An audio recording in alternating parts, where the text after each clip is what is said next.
Soy Carmen Delgado, licenciada en Medicina y Cirugía, directora del Centro de Estudios Tensana. Me encuentro aquí para haceros una introducción del concepto de la vida, al cual se ha llegado tras la recopilación de muchos atributos que pueden llegar a definir esta idea de la vida. Los atributos que caracterizan la vida en el ser humano son: sensibilidad. La sensibilidad o irritabilidad es la característica de la vida que permite a un organismo sentir, controlar y responder a los cambios de su ambiente externo. Conductividad. La conductividad es la capacidad de las células y los tejidos vivos para transmitir o propagar selectivamente una onda de excitación desde un punto a otro del cuerpo. Crecimiento. El crecimiento es la consecuencia de un aumento normal de tamaño o el número de células. Respiración. La respiración incluye todos los procesos que son resultado de la absorción, transporte y utilización o intercambio de gases respiratorios, oxígeno y anhídrido de carbono entre un organismo y el medio ambiente. El intercambio gaseoso puede tener lugar entre la sangre y cada una de las células del cuerpo, respiración interna, o entre la sangre y el aire de los pulmones, respiración externa.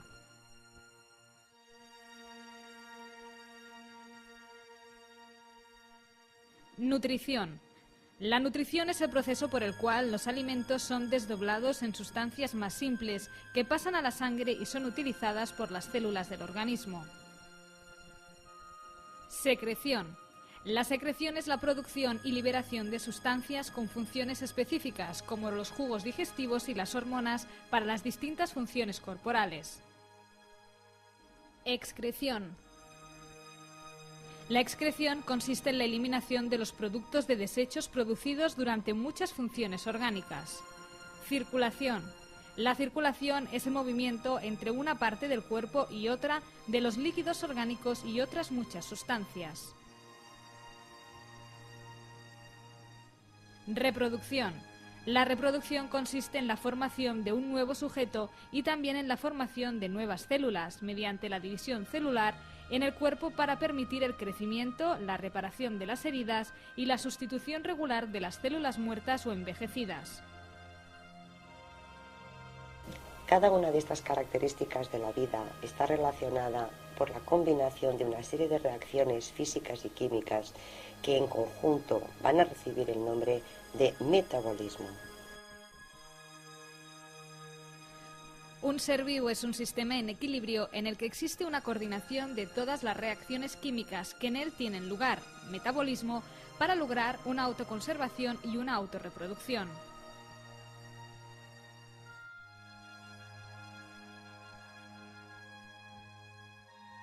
Hemos visto una serie de características que iban determinando lo que es un ser vivo, pero este ser vivo tiene que tener una estructura propia. Para poder alcanzar esta estructura propia, las investigaciones han demostrado que hay una serie de niveles de organización para poder llegar al concepto de un propio ser vivo. Siempre hemos de partir de la base de que todo ser vivo debe cumplir tres funciones básicas: la función de la nutrición, la función de la reproducción y la función de la relación.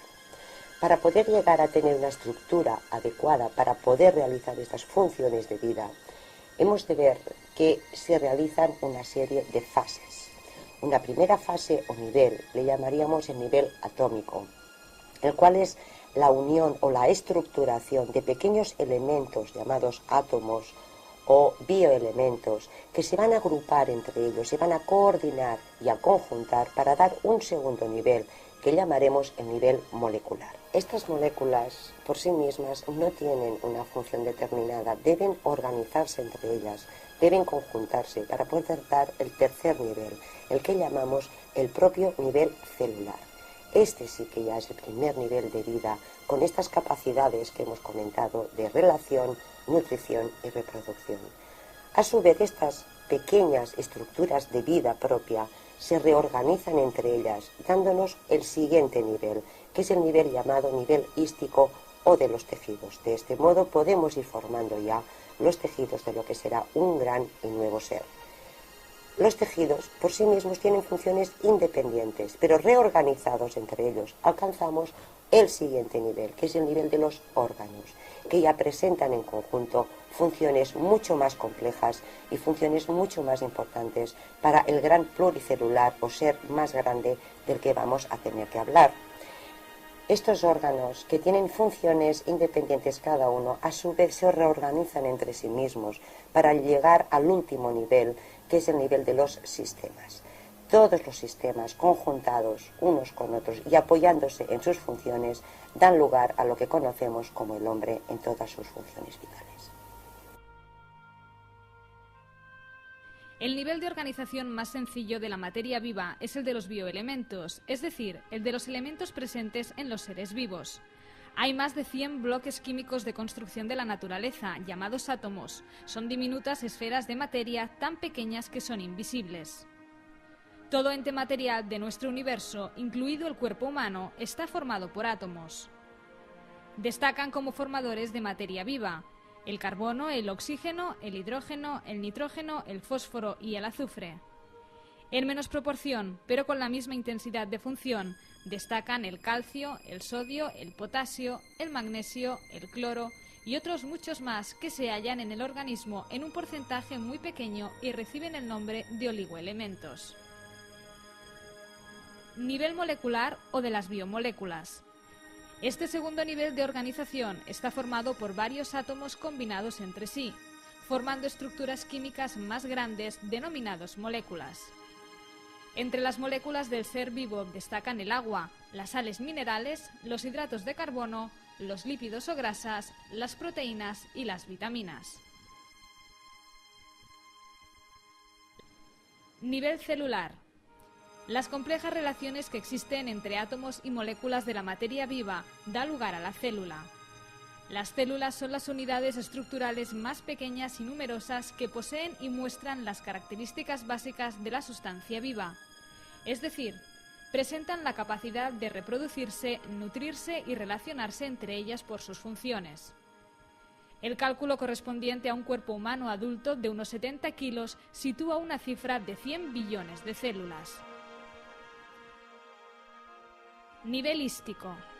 El nivel superior de organización después de la célula es el nivel hístico o de los tejidos. Los tejidos representan otro paso en la organización progresiva o jerárquica de la materia viva. Estos están formados por una agrupación de células iguales y especializadas en realizar todas una misma función. Nivel orgánico.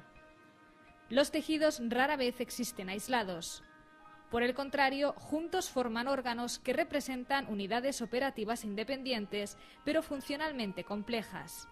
Cada órgano tiene una forma, tamaño, aspecto y situación en el cuerpo único, y todos ellos pueden identificarse por el tipo de tejidos que los forman.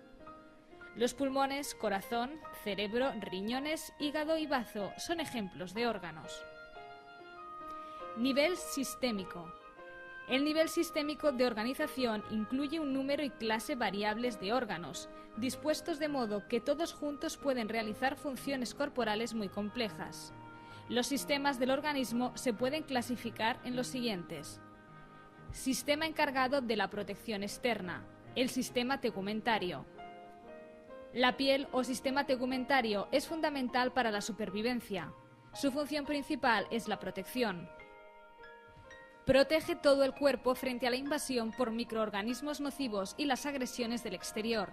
Además, la piel sirve para regular la temperatura corporal, sintetiza importantes sustancias químicas y hormonas y funciona como un complejo órgano de los sentidos.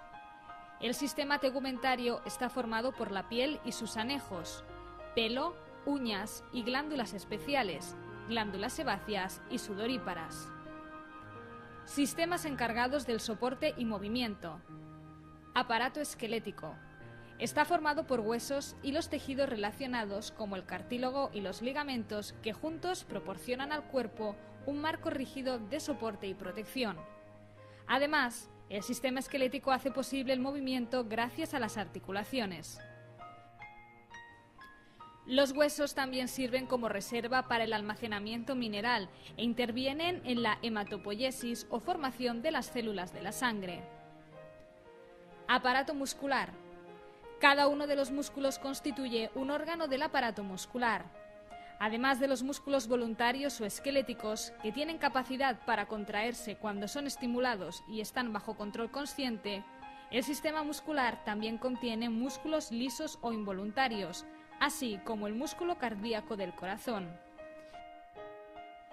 Los músculos no solo producen movimientos o mantienen la posición del cuerpo, sino que también son responsables de generar el calor necesario para mantener una temperatura central constante. Sistemas de comunicación, control e integración. Para que el cuerpo funcione como un todo, sus diversas estructuras han de coordinarse y regularse. Los sistemas nervioso y endocrino se encargan de esta tarea vital. Sistema nervioso.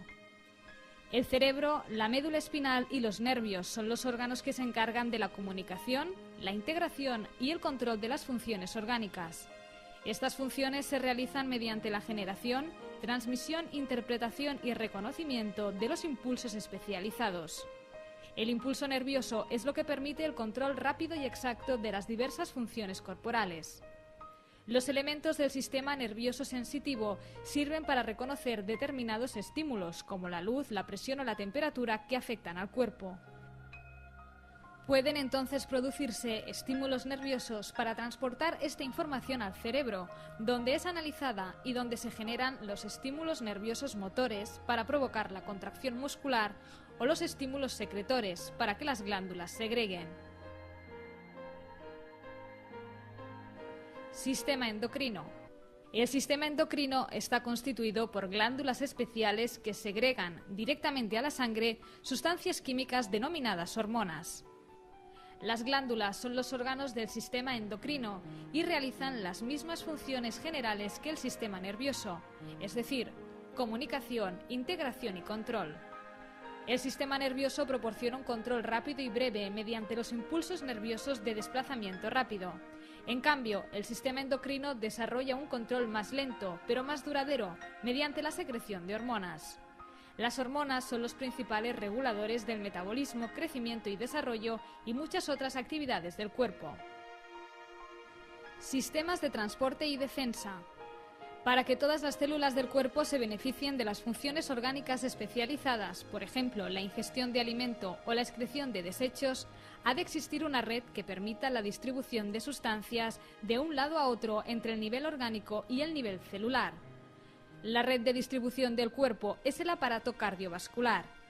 La respuesta inmunitaria y el mecanismo de defensa del cuerpo utilizan el sistema cardiovascular y linfático. Sistema cardiovascular. El sistema cardiovascular consta del corazón y de un sistema cerrado de vasos conductores llamados arterias, venas y capilares. La sangre contenida en el aparato circulatorio es bombeada por el corazón dentro de un circuito cerrado denominado aparato vascular que recorre todo el organismo.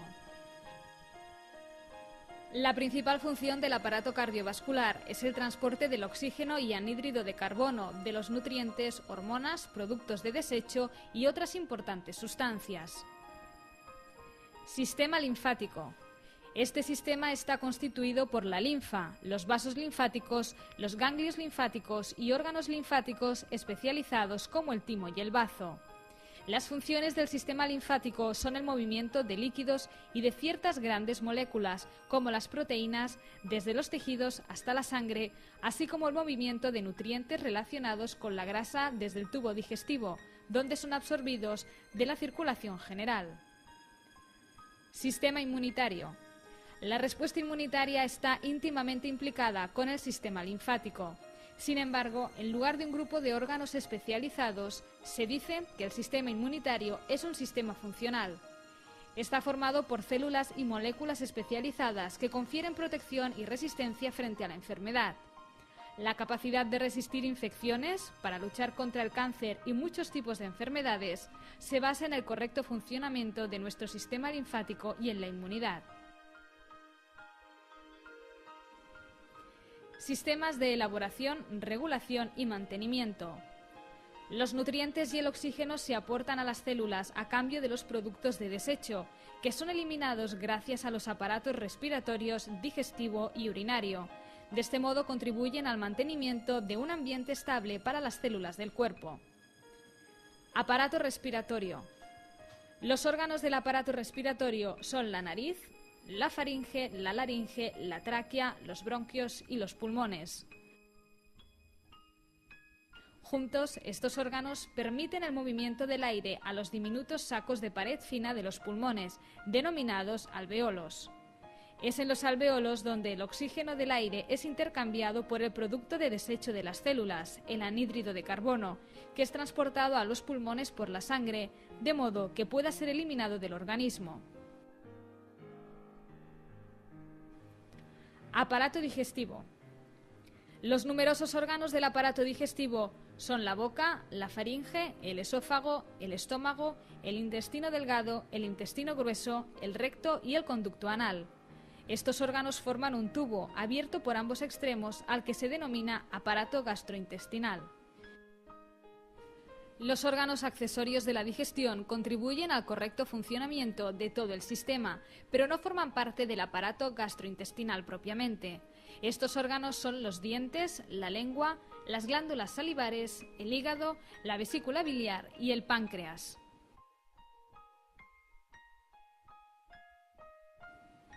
El alimento que penetra en el tubo es desdoblado en sus componentes, los nutrientes.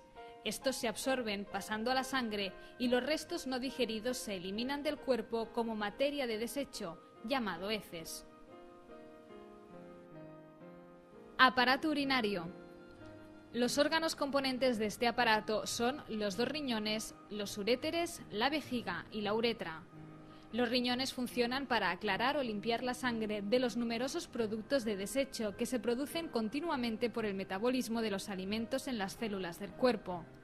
También desempeñan un importante papel en el mantenimiento del equilibrio electrolítico del agua y ácido básico. El producto de desecho producido por los riñones se denomina orina. Una vez producido, sale de los riñones por los dos uréteres y va a la vejiga urinaria, donde es almacenado. La orina sale de la vejiga al exterior del cuerpo a través de la uretra.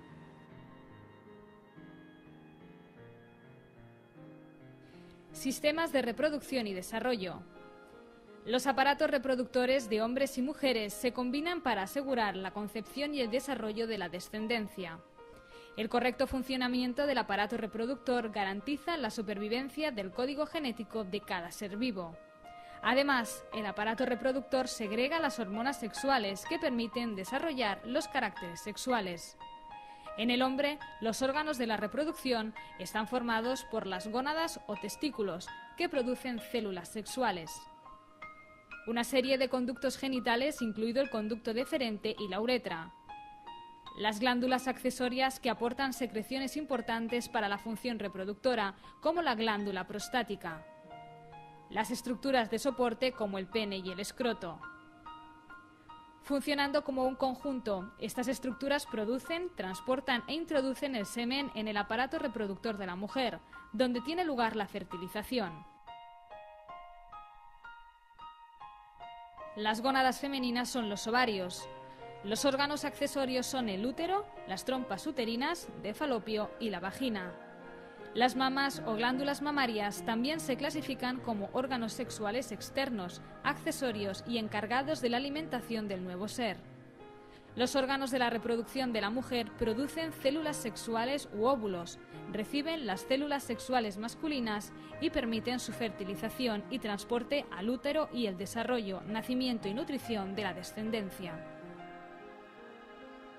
La función de todos los sistemas de los que hemos estado hablando hasta este momento nos lleva a llegar a la conclusión de que todo organismo debe tener unas características de funcionalidad que deben encontrarse dentro de unas valoraciones estables y permanentes. Todo ser vivo, el hombre en este caso, que es el que nos interesa más, está rodeado de un medio externo, el cual está variable constantemente, desde condiciones climáticas, radiaciones, etc. En cambio, su medio interno siempre se encuentra dentro de unos límites de constancia o de seguridad. Estos límites vienen determinados por la propia temperatura, la concentración de sus componentes sanguíneos, las contracciones cardíacas que presenta nuestro corazón. Si estas variaciones salieran de los límites de la normalidad o de la constancia del medio interno, entraríamos en la fase del desequilibrio y de la enfermedad. Para ello, el organismo depende de un sistema y tiene la capacidad de reaccionar frente a las agresiones externas, manteniendo siempre una lucha de recobrar los equilibrios. Este método o características que tenemos todos los seres vivos para poder reequilibrar cualquiera de las variaciones de estas constantes del medio interno recibe un nombre que se denomina homeostasis. Gracias a ella permanecemos siempre en una estructura y fisiología funcional correcta.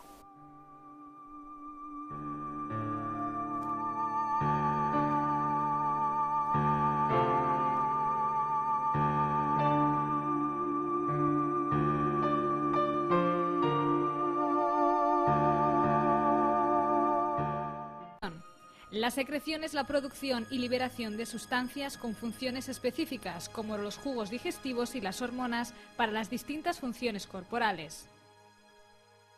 Excreción. La excreción consiste en la eliminación de los productos de desechos producidos durante muchas funciones orgánicas. Circulación.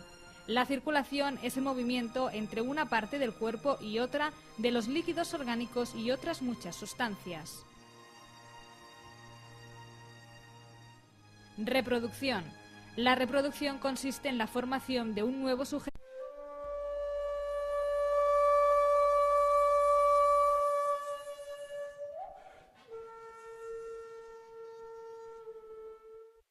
Soy Carmen Delgado, licenciada en Medicina y Cirugía, directora del Centro de Estudios Tensana. Me encuentro aquí para haceros una introducción del concepto de la vida, al cual se ha llegado tras la recopilación de muchos atributos que pueden llegar a definir esta idea de la vida. Los atributos que caracterizan la vida en el ser humano son: sensibilidad. La sensibilidad es el intercambio de gases respiratorios, oxígeno y anhídrido de carbono entre un organismo y el medio ambiente. El intercambio gaseoso puede tener lugar entre la sangre y cada una de las células del cuerpo, respiración interna, o entre la sangre y el aire de los pulmones, respiración externa.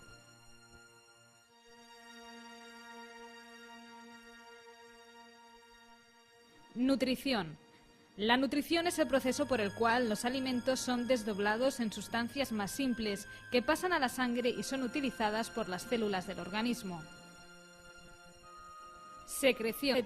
Y también en la formación de nuevas células mediante la división celular en el cuerpo para permitir el crecimiento, la reparación de las heridas y la sustitución regular de las células muertas o envejecidas. Cada una de estas características de la vida está relacionada por la combinación de una serie de reacciones físicas y químicas que en conjunto van a recibir el nombre de metabolismo. Un ser vivo es un sistema en equilibrio en el que existe una coordinación de todas las reacciones químicas que en él tienen lugar. La irritabilidad es la característica de la vida que permite a un organismo sentir, controlar y responder a los cambios de su ambiente externo. Conductividad. La conductividad es la capacidad de las células y los tejidos vivos para transmitir o propagar selectivamente una onda de excitación desde un punto a otro del cuerpo. Crecimiento. El crecimiento es la consecuencia de un aumento normal de tamaño o el número de células. Respiración. La respiración incluye todos los procesos que son resultado de la absorción, transporte y utilización